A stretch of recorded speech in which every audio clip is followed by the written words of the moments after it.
ओम अरहम नमः। ओम अरहम नमः। ओम अरहम नमः। आज हम प्राकृत भाषा के विषय में अपनी रुचि को बढ़ाते हुए यह जानने की कोशिश करेंगे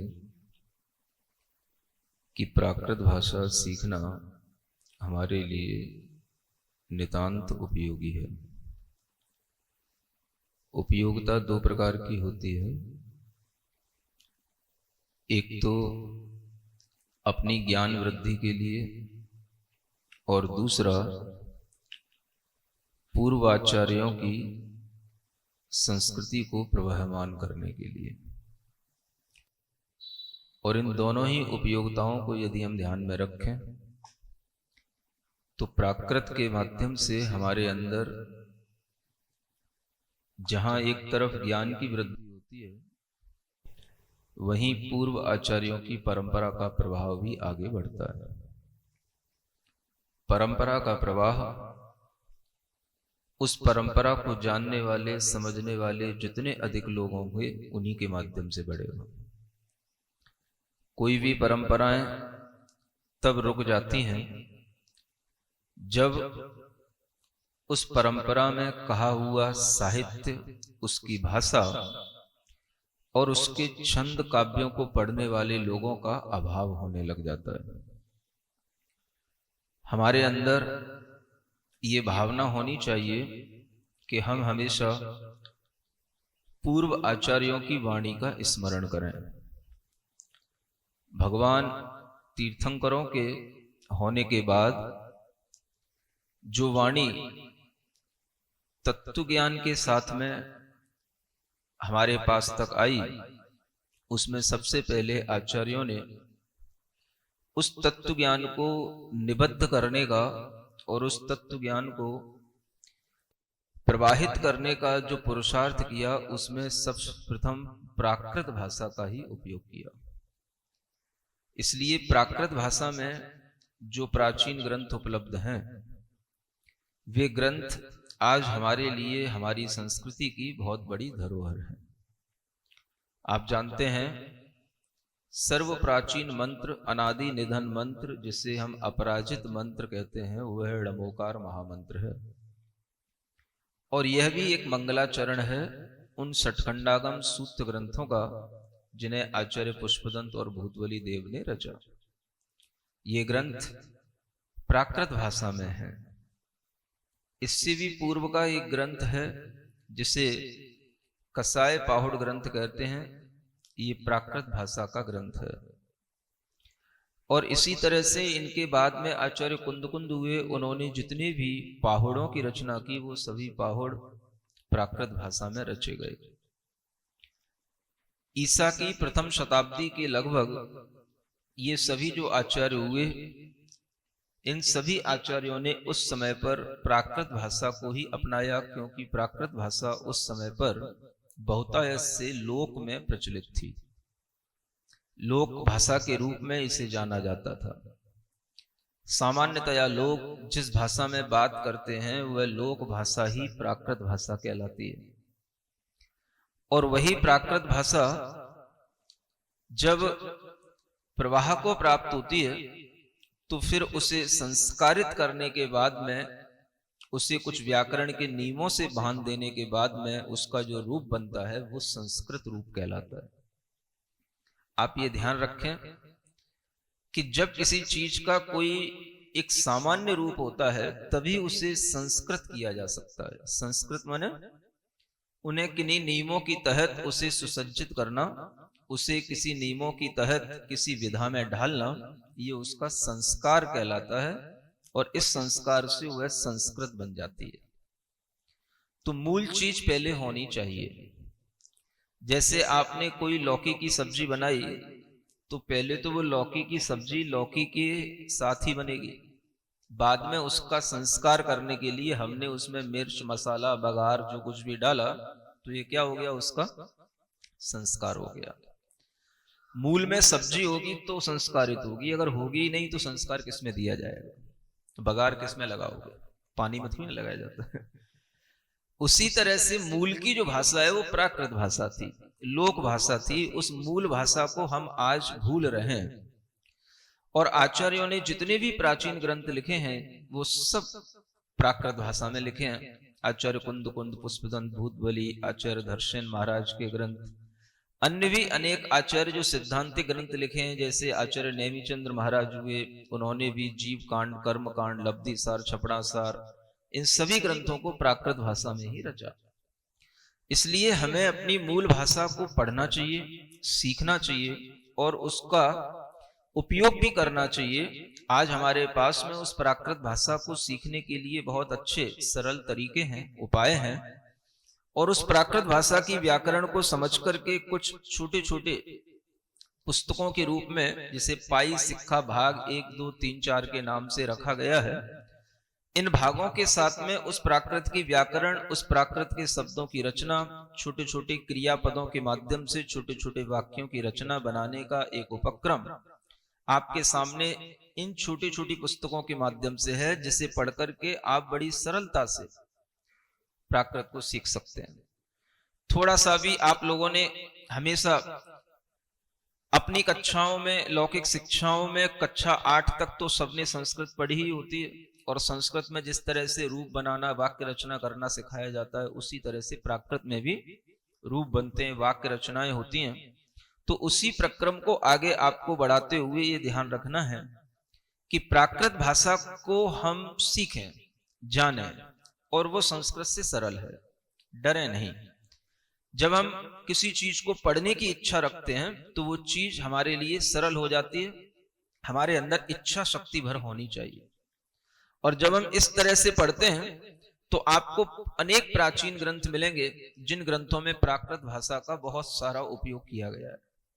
आज संस्कृत में अनेक बीए, एमए के कोर्सों में अनेक नाटक सिखाए जाते हैं, नाटक पढ़ाए जाते हैं, और कोर्सों में अनेक संस्कृत की बुक्स लगी रहती हैं, लेकिन कोई भी नाटक बिना प्राकृत के नहीं बना हुआ है। उसमें संस्कृत की प्रधानता है तो उससे भी ज्यादा उसमें प्राकृत के खंड है, प्राकृत का भाग है। बिना प्राकृत के कोई भी वाद संवाद नहीं होता, बिना प्राकृत के कोई भी आपस में चर्चा नहीं होती। तो हर जगह प्राकृत भाषा भारतीय साहित्य में बिखरी पड़ी है, वह आपके द्वारा नजरअंदाज होती चली जा रही है। इसलिए सभी प्राकृत प्रेमियों के लिए मैं कहना चाहूंगा कि वो प्राकृत भाषा जरूर पढ़ें। और एक बहुत प्राचीन ग्रंथ का मुझे वह गाथा वो जरूर सुनने और समझने योग्य है, जिसे कर्पूर मंजरी कहा गया है। एक प्राकृत एक ग्रंथ है कर्पूर मंजरी, चंद्रशेखर का वह लिखा हुआ एक ग्रंथ है, भारतीय साहित्य में वो पढ़ाया जाता है। उसमें एक गाथा आती है जिसमें प्राकृत के लिए लिखा हुआ है, परुषा सक्कीय बंधा पाउद बंदो विहो सु मारो पुरुष महिलाण जित्तीय मिहांतरम तेत्तीय मिहा एडम। अर्थात एक भाषा है जिसे परुष कहा गया और एक भाषा है जिसे मृदु कहा गया। एक संस्कृत भाषा है और एक प्राकृत भाषा है। समझने वालों ने, छंद की रचना करने वालों ने प्राकृत बंध को सुकुमार कहा है। पाऊ बंधु भी होई सुकुमारो, सुमारो यानी सुकुमार माने कोमल। प्राकृत की जो रचनाएं होती हैं वो कोमल पदों के साथ होती हैं, और संस्कृत की रचना में जो पद बनते हैं तो वो थोड़ा क्लिष्ट हो जाते हैं, परुष हो जाते हैं, कठोर हो जाते हैं। और उसके लिए उपमा दी जाती है कि जैसे पुरुष में और महिलाओं में जितना अंतर होता है उतना ही संस्कृत और प्राकृत भाषा में अंतर जान लेना। पुरुष कठिन होता है, कठोर होता है, महिलाएं सुकुमार होती हैं, कोमल होती हैं। ऐसे ही प्राकृत और संस्कृत भाषा का अंतर बताया गया। तो हम इस भाषा के महत्व को देखें कि बहुत पुराने ग्रंथों में भी इस भाषा के बारे में इस तरह से प्रशंसा की गई है, और वर्तमान में जो भी हम ग्रंथ पढ़ेंगे वो हमारे लिए तभी अच्छे ढंग से समझ में आएंगे जब हम प्राकृत भाषा के विषय में जानकारी रखते होंगे। क्योंकि प्राकृत से ही संस्कारित होकर के संस्कृत बनती है, और उसी प्राकृत के रूप जब बदलते हैं तो वो अपभ्रंश बनती है, और फिर उसी के रूप बनते हैं तो वो हिंदी बनती है। इसलिए हिंदी में आज हम बहुत से ऐसे शब्दों का प्रयोग करते हैं, चाहे वो शहर की भाषा में बोलें, चाहे गांव की भाषा में बोलें, चाहे अपनी लोकल भाषा में बोलें, क्षेत्रीय भाषा में बोलें, उन शब्दों में आज भी हम वही प्राकृत की ही शब्द और प्राकृत की ध्वनियों का उच्चारण करते हैं। चलते फिरते हमारे सामने कंकड़ पत्थर आ जाते हैं, हम क्या बोलते हैं? पत्थर। अभी हमने पत्थर बोला, ये पत्थर जो है एक सामान्य बोलचाल का शब्द है, लेकिन ये पत्थर देखा जाए तो प्राकृत भाषा का शब्द है। संस्कृत में इसको सुधारा गया तो संस्कृत में इसको बोलेंगे प्रस्तर। क्या बोलेंगे? प्रस्तर। और प्राकृत में हम क्या बोलते हैं? पत्थर।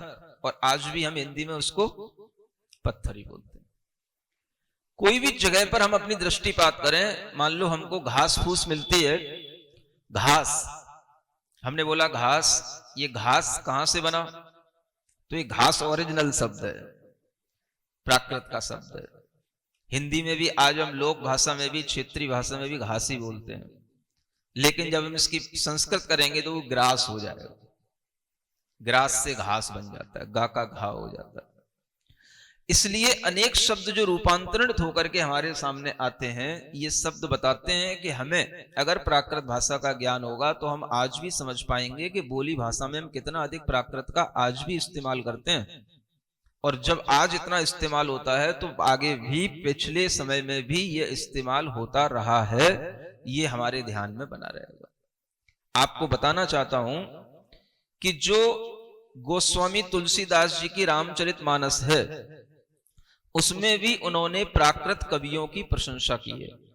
उसमें उन्होंने एक चौपाई लिखी है, जे प्राकृत कवि परम सयाने, भाषौ जिन हरि चरित बखाने, भये जे भवई जे हो ही आगे, प्रणमहु सबई कपट सब त्यागे।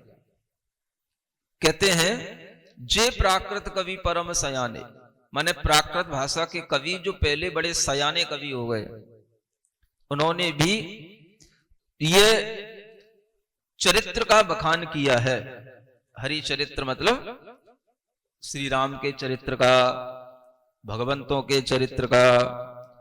और जे भय अहै आज भी हैं और हो भी रहे हैं और होते रहेंगे, ऐसे उन सबको मैं प्रणाम करता हूं। अब आप सोचो, रामचरितमानस में यह प्राकृत कवियों की प्रशंसा की गई है। अब वो जो रामचरितमानस भी लिखी गई है, वो जो आज जिसे हम अपनी हिंदी कहते हैं, वो हिंदी नहीं है एक तरह की, वो भी एक क्षेत्रीय भाषा है। और उसको भी हम प्राकृत, अपभ्रंश और हिंदी इन सबका सम्मिलित रूप समझ सकेंगे, तभी हम उसको समझ पाएंगे। ये जो शब्द बनते हैं तरह तरह के, जैसे सयाने, बखाने, है ना, तो ये जो प्राचीन कवियों के जो हिंदी में शब्द समझने में आ रहे हैं, ये सभी प्राकृत के बिगड़े हुए रूप हैं, ऐसा आपको समझना है। और इसी प्राकृत के माध्यम से अनेक हम काव्यों की, छंद रचनाओं की कलाओं को हम जान सकते हैं, सीख सकते हैं, और उनमें हम रुचि यदि लेते हैं तो उसके माध्यम से हम अनेक आचार्यों की वाणी को बहुत अच्छे ढंग से समझ सकते हैं। प्राचीन ग्रंथों में गाथाओं का सर्वाधिक प्रयोग किया गया है। आचार्य कुंद के सभी ग्रंथ गाथा रूप हैं। गाथा जिसे आर्या छंद कहते हैं, जिसे हम कोई भी गाथा लें, मंगलाचरण के रूप में अगर आपने द्रव्य संग्रह पढ़ा है तो वह भी गाथा छंदों में पूरा लिपिबद्ध है। जीवम जीवम दव्वम जिणवर वसहेण जीर्णने तिष्ठम देविंद विंद वंदम वंदे तम सर्वदा सिरसा। ये गाथा की लय है। अगर हम अपने मन में अच्छे आचार्यों की गाथाओं के गान के माध्यम से काव्य का आनंद यदि लेने की भावना करें, तो ये आनंद भी हमें भीतर से बहुत सुख, भीतर से हमें बहुत शांति देने वाला होगा। अगर हम आचार्यों की वाणी का स्मरण करते हैं, उसको गाते हैं, पढ़ते हैं, तो उससे हमारी वाणी परिष्कृत होती है, हमारे ज्ञान का क्षयोपशम भी बढ़ता है। इसलिए हमारी ये भावना रहती है कि घर घर में पुरुष हो, महिलाएं हो, ये प्राकृत की गाथाओं का वाचन करें, उच्चारण करें, इनका गायन करें। जैसे अनेक गीत संगीत सुनने का आनंद सभी को रहता है, और अनेक तरह के आप लोग दूसरे काव्य आदि भी पढ़ते हैं, लेकिन आप लोगों को इस तरह का थोड़ा सा एक माहौल बनाना चाहिए जिसके माध्यम से आप प्राकृत भाषा की गाथाओं को गुनगुनाएं, पढ़ें, उनको सुनाएं। आप हमेशा अपने घर में कुछ ना कुछ इस तरह के प्राकृत की गाथाओं के गान करते रहें, जिसे सुनकर के आपके बच्चे, आपके पड़ोसी, आपके दूसरे रिश्तेदार आपसे पूछते रहे, भाई आप क्या पढ़ते रहते हो, बड़ा अच्छा लगता है सुनने में। तब आप उनको भी सुना दें, लो सुनो, ये सब प्राकृत की गाथाएं। तो इस तरह से एक गाथाओं का पाठ, गाथाओं का उच्चारण, गाथाओं का गान, और इसी लयबद्ध तरीके से गाथाओं का गान अगर घर घर में हो तो ये प्राकृत आज भी सुरक्षित रह सकती है। हम सरकारों से क्या अपेक्षा करें? हम तो उन जैन लोगों से ही अपेक्षा करेंगे जिनके लिए हम कुछ कह सकते हैं, और जो जैन लोग अगर अपनी इस इतिहास को समझें और अपनी संस्कृति की गरिमा को अगर ध्यान में रखना चाहें, तो वे इस प्राकृत की गाथाओं को पढ़ने में आनंद लेना शुरू करें। और इसके लिए बड़े अच्छे अच्छे काव्य आपको समझाए भी जाते हैं, उनके हिंदी अर्थ भी बताए जाते हैं, और आपको अनेक तरह से याद करने की प्रेरणा भी दी जाती है। गाथा संग्रह एक ग्रंथ है, गाहा संग्रह, वो एक कंपाइल किया गया है, गाथाओं का संग्रह, अच्छी अच्छी छोटी छोटी सी इस तरीके की उपदेशात्मक गाथाएं हैं उसमें, जिसके माध्यम से वह अनेक तरह के नीति वाक्यों का भी आपको स्मरण हो आता है। तो इस तरह से चाहे वो आचार्य कुंद के ग्रंथ हों या आचार्य वट्टकेर के मूलाचार आदि ग्रंथ हों, इन गाथाओं के पढ़ने से, पढ़ाने से, इनके गान करने से, इनकी इस परंपरा को प्रभावमान करने से ही प्राकृत आगे बढ़ेगी। तो प्राकृत भाषा पढ़ने के इच्छुक लोगों को मैं ये समझता हूं कि वो जैन संस्कृति की रक्षा करने वाले लोग हैं, और जो लोग जैन संस्कृति की वास्तव में रक्षा करना चाहते हैं, वे वास्तव में इस प्राकृत भाषा को अच्छे ढंग से सीखने का, पढ़ने का प्रयास करें।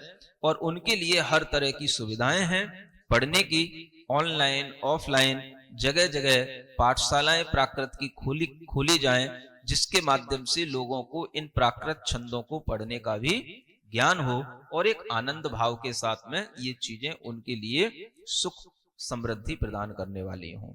इस तरह से आप सभी लोग प्राकृत के महत्व को समझते हुए प्राकृत की भाषा को आगे बढ़ाने के लिए प्राकृत शिक्षा के जो कार्यक्रम हैं, प्राकृत विद्या पाठशाला के माध्यम से जो चल रहे हैं, उसमें आप लोग स्वयं भी सक्रिय हों और दूसरे लोगों को भी उसमें जोड़ें, उनको भी इस संस्कृति के गौरव की बात उनके सामने रखें। और ये संस्कृति जो बचती है वो भाषा के माध्यम से ही बचती है।